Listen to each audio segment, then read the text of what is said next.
Welcome back to Steve Sports. In this video, we're going to be breaking down the West Virginia 4A state championship game between Martinsburg and Morgantown. So if you enjoyed this video, don't forget to leave a like and subscribe below. Let's jump right in.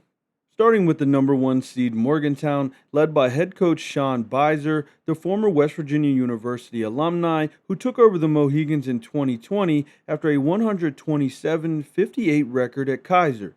Since taking over in Morgantown, he's continued that success, going 41-23 with the Mohegans. Last season, he picked up his first playoff win, and this season, with the help of a star sophomore quarterback, he pushed the Mohegans to a 12-1 record and a trip to the state championship for the first time in 20 years.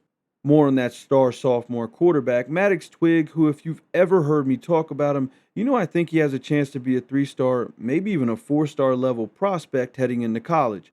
He surged into the Kennedy Award conversations after this playoff run, which saw an impressive comeback win over Spring Mills that he accounted for every touchdown Morgantown scored. He would then dominate Jefferson in the semifinals with 6 total touchdowns, as well as leading the team in tackles through both those games with 19. He racked up 3,000 total yards and 41 total touchdowns this year, taking the state by storm as a sophomore. I've talked a little bit about his weapons before, but Carter Cooper and Jaden Smalls are truly two of the most underrated players in the state. They're constant big play threats for every defense, and they can hurt you as much after the catch as they can making a big grab down the field. The run game has slowed down a little bit in the second half. They lean heavily on Twig now, but Isaiah Thompson is still a really good back, both rushing and receiving out of the backfield. As good as that Mohegans offense is, though, this team has thrived on the other side of the ball. Morgantown is allowing just 11 points per game and have allowed double digits in just 5 of their 13 games this season. Only one team has reached 30 without overtime on this defense, and it was the Bulldogs who beat them back in Week 7. They force a lot of turnovers and have gotten after the quarterback at an improving rate as the season's gone on.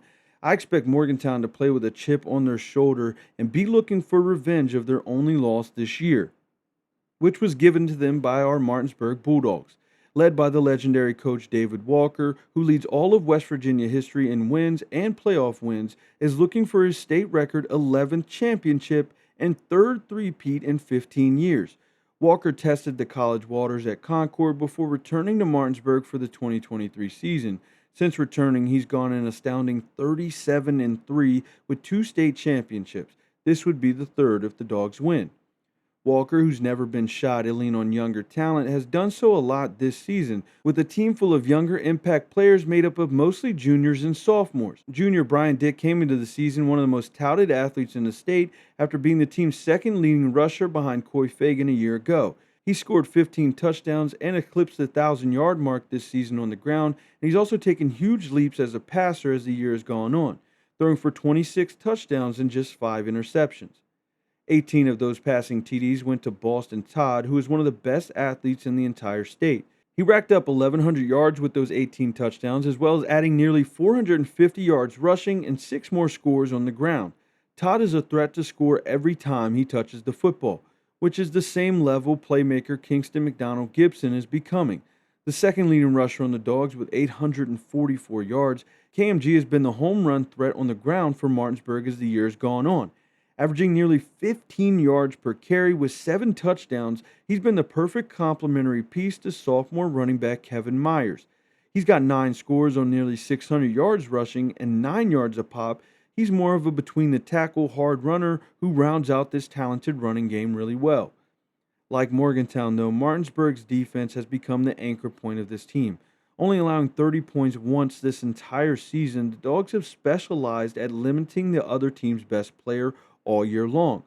Looking at the performances of some of the best players in the state versus Martinsburg, we can see only Brennan Wack really fared well statistically, and that was after a 30-yard first half. The Bulldogs can take away your best player and have done so to Morgantown already this year. Twig was a little banged up in that first meeting, but he still ran the ball extremely well against Martinsburg. He just couldn't find pass lanes as he has most of the rest of the year. And with Martinsburg most likely focusing on taking away Twig's passing again, he may run for 100 yards in this game.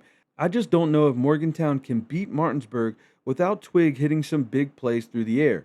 To me, that's the biggest factor in this game. Will Martinsburg suppress Maddox Twig again, or will he find some big moments against this Bulldogs defense? My prediction is going to be that Martinsburg does make enough stops on Twig and maybe force him to make a mistake like they did in the first game. I think it's going to be closer than the first meeting. I'm going to go Martinsburg 28-20, getting that third three-peat and 12th state title in 15 years. Thanks for watching. If you did enjoy the video, please leave a like and subscribe below. As always, stay blessed and go Bulldogs.